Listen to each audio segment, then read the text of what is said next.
Hello, this is John Paval with Access Arts Live. It's Friday, April 4th. It is time for the weekend highlights, but I'm very excited about today's particular weekend highlights because we have, for the first time during one of our studio presentations, invited guest, and we're going to be interviewing Robert Voisey, who is the head of Ars Nova and Vox Nova, and Vox Nova is going to be live streaming all of the Electronic Music Midwest Festival, which is going on this weekend in Canvas. And we'll also have in the live stream interview in just a minute, Mike McFerron, who's one of the founders and co-directors of this festival. So this is the first time I'm doing this, folks.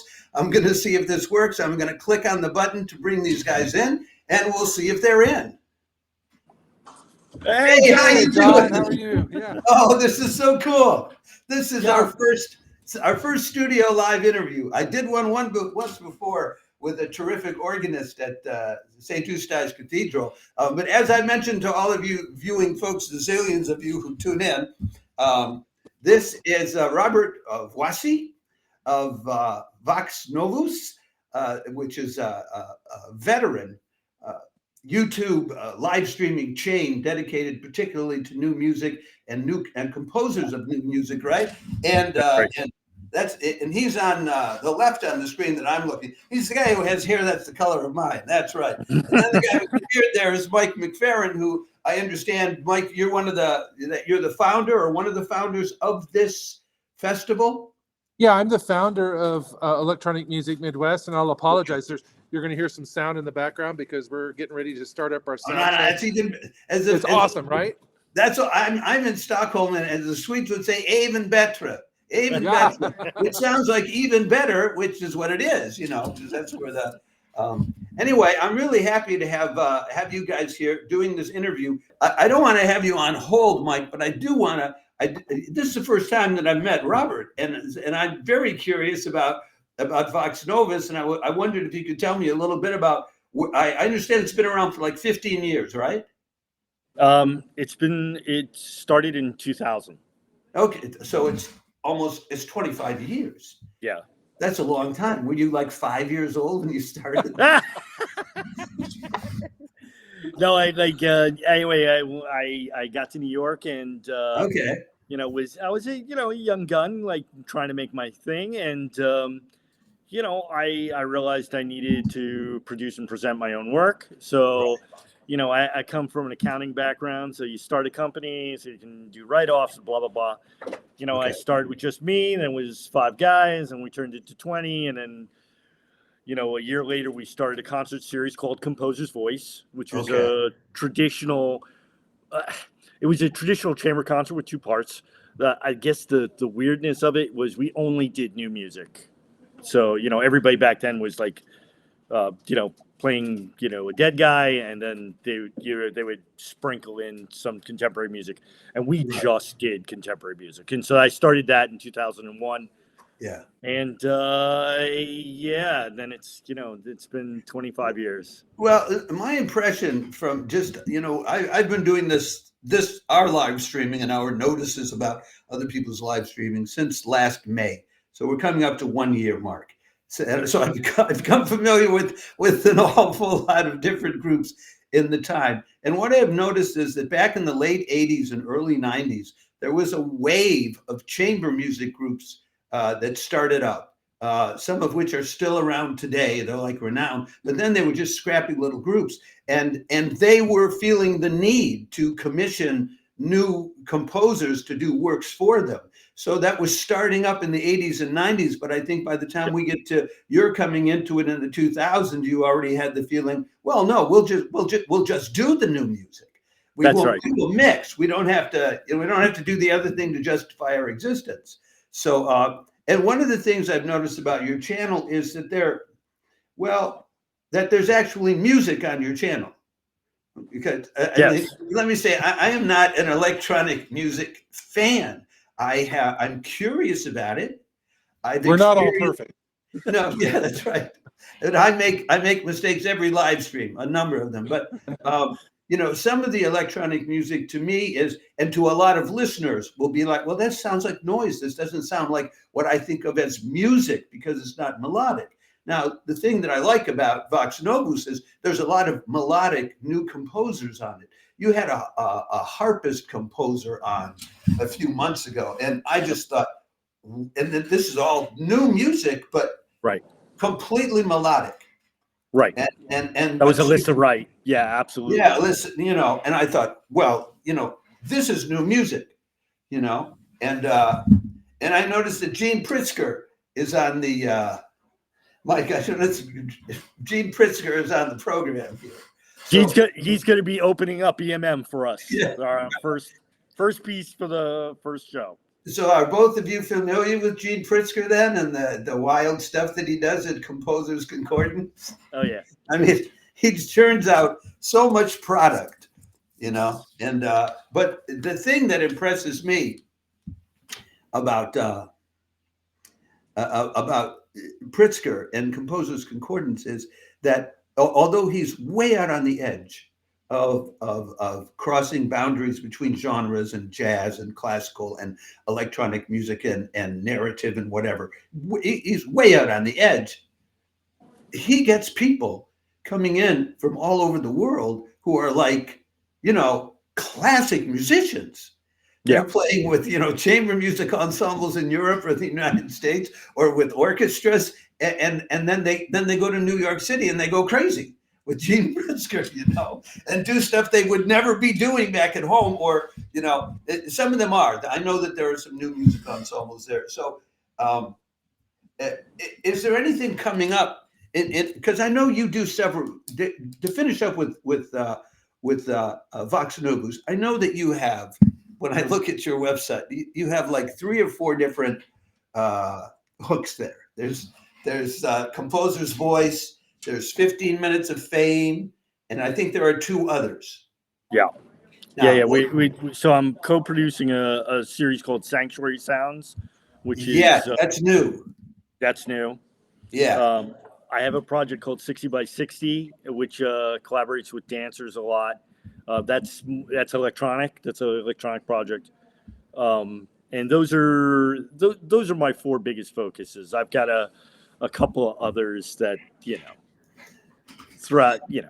Okay. But now here's the thing. Access Arts Live is exclusively live streaming, and all of it. And I think that some of your stuff. I know your Sanctuary Sounds that you've started doing. Are those always going to be on Sundays? Because the last one I think so.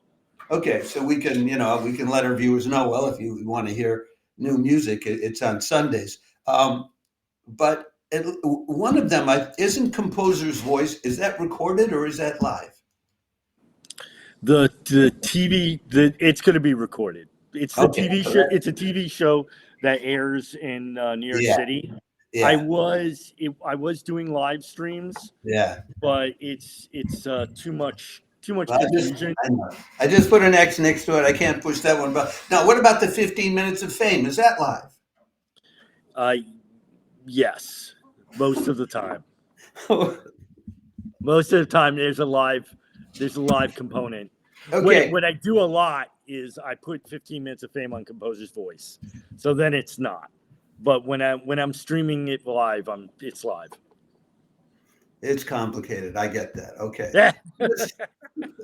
This is super cool. I have to take 1 second here to make sure that we're out on Instagram. Now we are. I have to do that because they don't play as nicely as everybody else does. So let's move on to let's start talking, Mike, about these 7 concerts.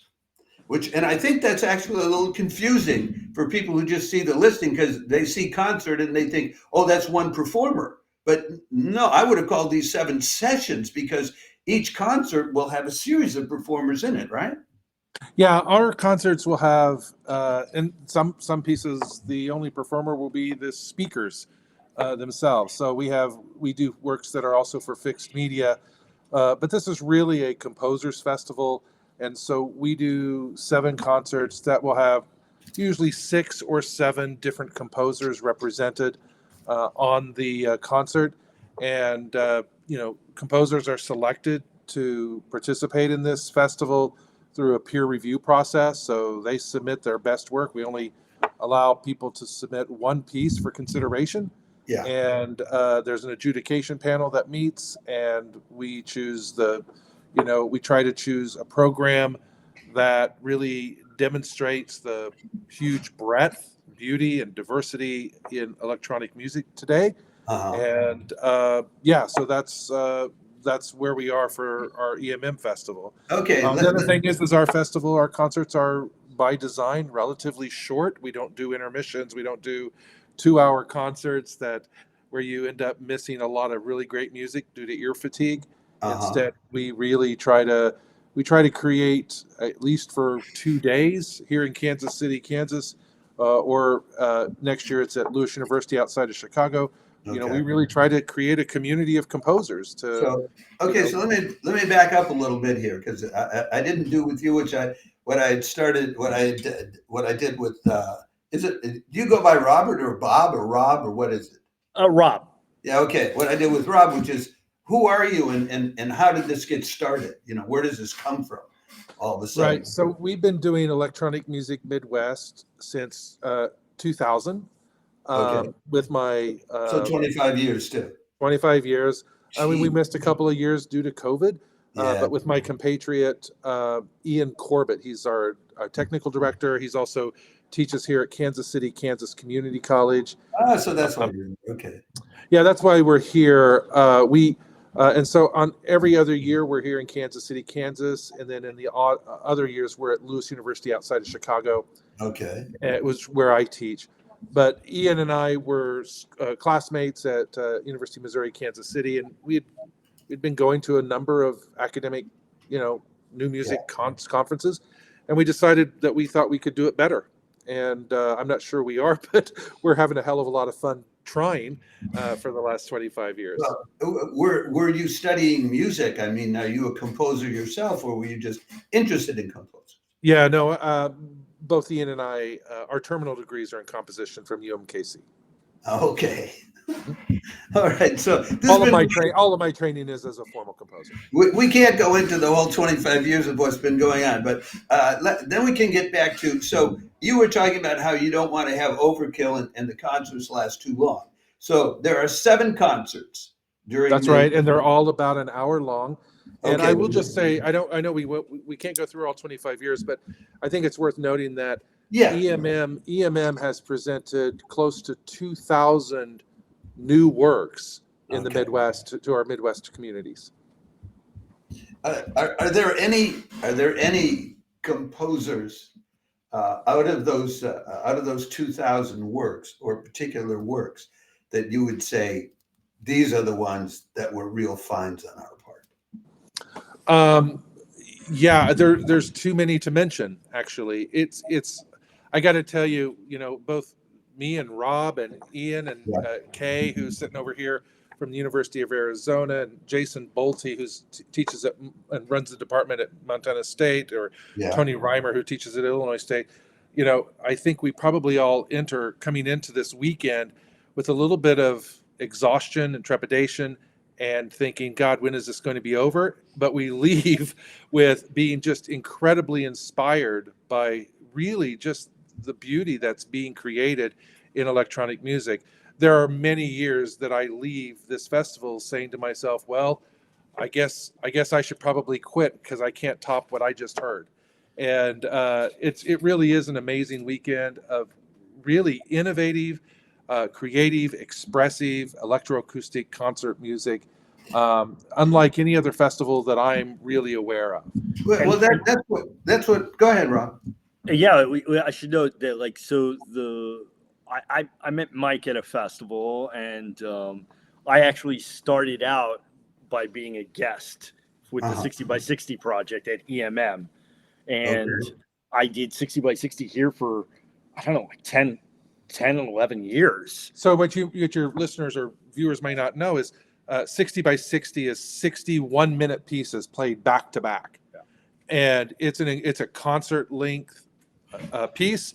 and it really shows sort of a slice of everything that's happening in electronic music. I And think we've I, done it re- in I think I recall posting a notice about that one time, and I thought that's an awful lot of dancing. And I'm really interested in things like that because you see, my background is as an actor Mm. and as a lyric tenor. Access Arts Live, what we're trying to do is promote as much as possible all of the performing arts online. And it's become very heavily classical music simply because there's an awful lot more of that being live streamed. There's some opera. There's a great opera tonight, but that's not a lot. It's nowhere near as much classical music as you have, and dance there's even less, and theater there's almost nothing that's live for home viewing except for the CBU Theater Festival, which I did some work with them back in 2019, live stream some of their conferences, and they live stream all kinds of theater, and it's a huge festival. It's one of the largest ones in the world. So that's great, but it's the only one I've got. So the fact that you're working with dance, I think is terrific because I want all the performing arts. And one of the things that I like, that I'm interested in doing too, is the crossover audience, getting people from what you would call acoustic music over into electronic, because there's a huge gap to cross over if there's nothing which is both. So I was very curious to see that the publicity for this EMM, because your guest of honor is a flautist. Yeah, and Lisa is a spectacular performer. I think she's playing 7 pieces, Yeah. and these are all pieces that she's learned specifically for this festival.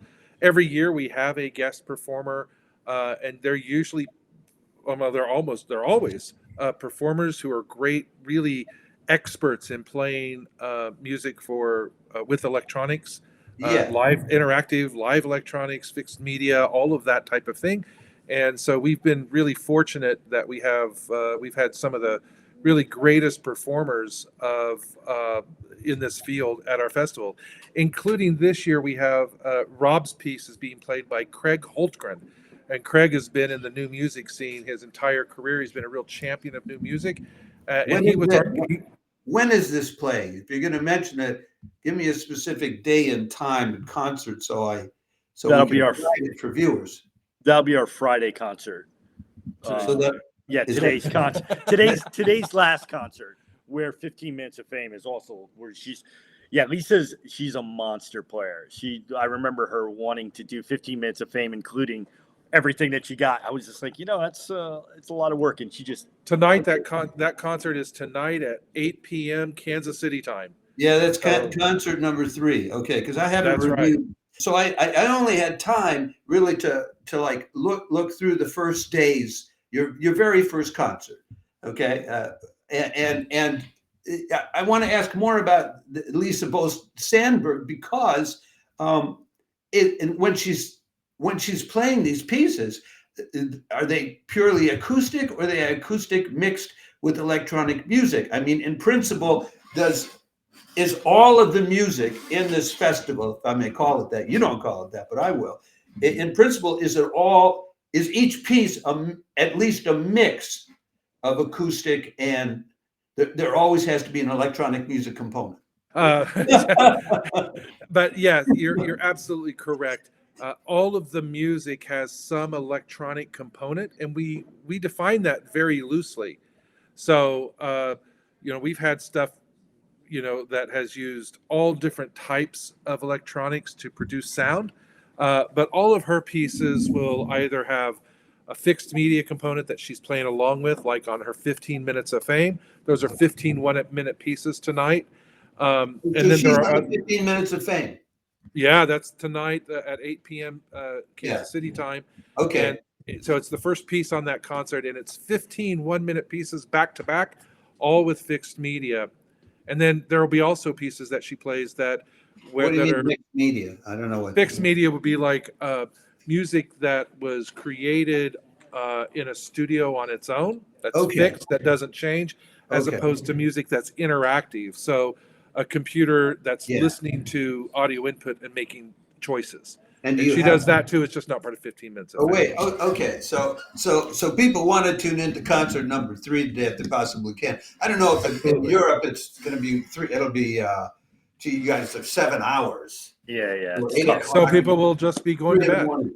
Yeah, but 3 in the morning on a Friday night. I mean, people go out and get stoned or dance or That's do right. whatever till 3 in the morning. Why not when you're coming home tonight? Well, check that out. And of course, in the U.S., it'll be much earlier and more convenient. So concert number 3 is one that people will want to check out because it's got Robert Voisey combined with Lisa Bost-Sandgren. I mean, that's like really dynamite. Yeah, it's going to be a great concert, and yeah, you'll also hear, as I was mentioning, Craig Hultgren. He was one of our featured composers several years ago, coming back just to play Rob's piece, and so it's going to be a really great concert tonight. Oh, so this is the Rob Voisey segment. Yeah. So okay, now I understand why he's there. So now, Rob, you're going to be live streaming the whole thing this weekend, right? That's right. So everybody can check out each of the concerts on YouTube at my channel, Vox Novus. Okay, Vox Novus. And I want you to know also that in case you ever want to do it, this just occurred to me. You can always, if you ever wanted to, double up your live streaming. You could do it on our channel, like this, using the link. If you think about it, if you want to do it, it might. I know you got your whole thing set up now, but for future purposes, something that I'm realizing is that now that this is so easy to do, I can take people's food and we can, double up their audience because I'm across 6 platforms. Okay, absolutely. I mean, you come on with us, and you're everywhere. Okay, so we figured out that's the concert people really want to check out is concert number 3 today. Now, what about on Saturday then? What are the highlights of Saturday?